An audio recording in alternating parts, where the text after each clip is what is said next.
we're doing now is exploring. We've realized recently that there's a trail of spikes and debris that run further south than we had noticed before. And while we're waiting for our permit to come in, we're trying to get bounds of the site. We know we've got a main wreck, ballast piles, and that's where we're focused primarily, but understanding the nature of the wreck, how long did it drift across the bottom, important information that we're trying to gather right now. That's why we're out here doing this.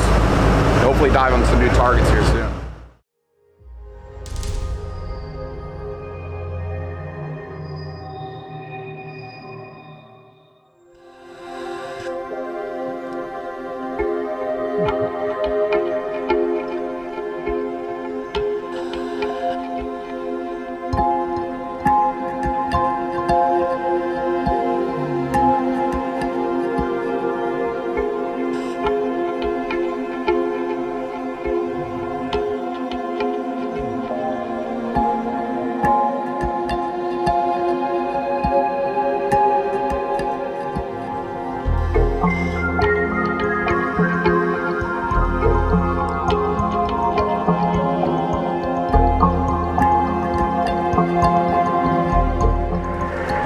Divers, topside, can you repeat, please?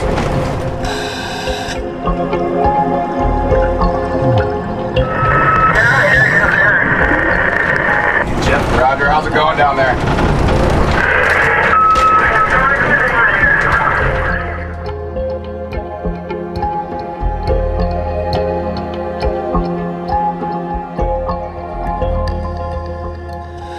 It's a really interesting area. Yeah, it is.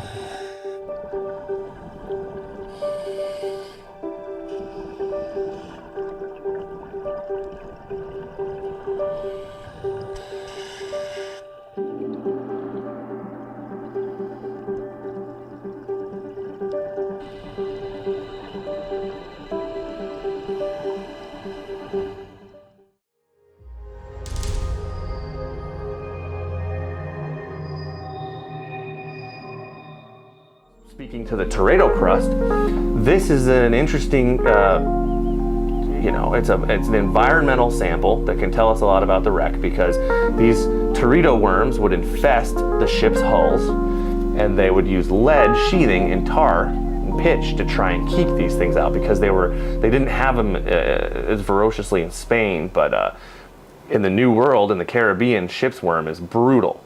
But the interesting thing is it's lesser studied. There's not a lot of concise information regarding Teredo nivalis. And so we have a sample here from our wreck that we will be examining, and in that sample we can see layering, we can see incrustation, we even have a worm casing in this particular specimen.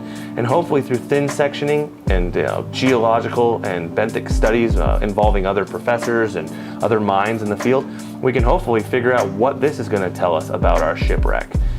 Because my initial impression is that we have sheathing, we have Teredo nivalis, which is essentially the remnants of the old hull, and below that we're seeing ballast. So based on my experience in archaeology, and also we have over 8 feet of subsurface depth potential. So when I see the law of superposition where I have lead, I have hull, and I have ballast, I see an overturned shipwreck with 8 feet of potential subsurface potential, data potential, meaning 8 feet of buried artifacts potential. And in archaeology, that's massive. So there is a very high probability for intact subsurface cultural deposits, which is archaeologically it's gold. So I mean, data, you know what I mean? And literally gold and silver. If you're gonna have that, it's gonna be under there as well, if that's where you get your kicks. But don't forget that these little pieces of information tell us so much. And this is where the academics, where we need to show them that we're not just here to rip up a shipwreck to try and get shiny things. We're here to actually evaluate a shipwreck and treat it as it should be treated, with stewardship, preservation, and public outreach.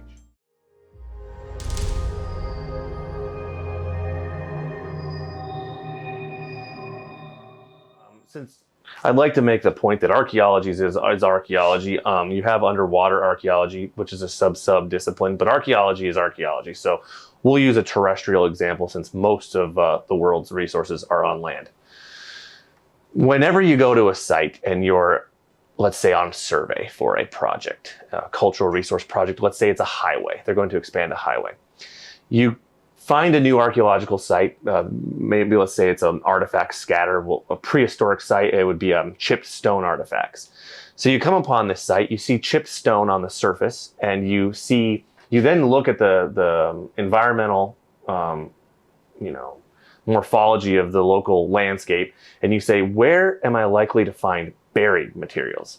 And so if you see a scoured, deflated area that's eroded and washed away and has large gravels, you might say, okay, that looks like a deflation or an erosional area, less likely to contain deposits, cultural deposits.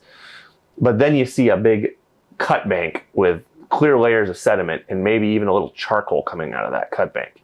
Immediately you think, okay, we have the potential for subsurface deposits. The reason why subsurface is so important is because items that are on the surface are mixed.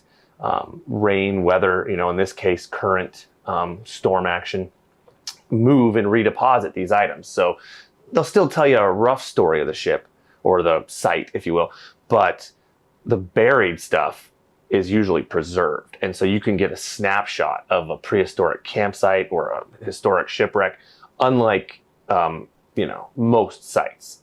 So buried potential is one of the things as an archaeologist we first hope to, once we evaluate the nature and extent of the site, really the extent, how far can we see it on the surface, we evaluate the nature of the site, and subsurface deposits give you the best nature of the site. What is it?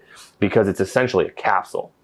Granted, it might not be a perfect encapsulation of that moment in time, but you'd be surprised when things get buried how intact they may remain.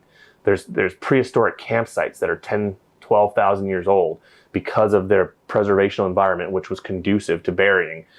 We excavate them and we find, the fire pit here, the butchered rabbit there, the tools that were used right next to it. I mean, you literally get a pretty close approximation of the campsite 10,000 years ago. And so knowing that whenever you know that you have sediment above a bedrock or above a regolith, you know that there's potential for buried deposits. Considering that there's at least 8 feet of sediment atop bedrock in and around the main ballast pile, as an archaeologist, I would say that is a high potential for intact subsurface cultural deposits, which archaeologically speaking is ideal. It's what we're looking for, So this wreck, having seen it several times, just on cursory examination and the knowledge that I have from their benthic survey, if I were to write a CRM report, I would say to the overseeing agency that this site has a high potential for intact subsurface cultural deposits, thus making it eligible or what have you. It's significant.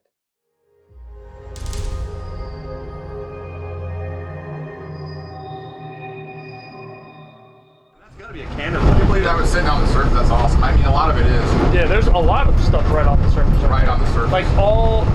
And it's an interesting area because that ballast is deep right there. It's got a lot of ballast. And then after that,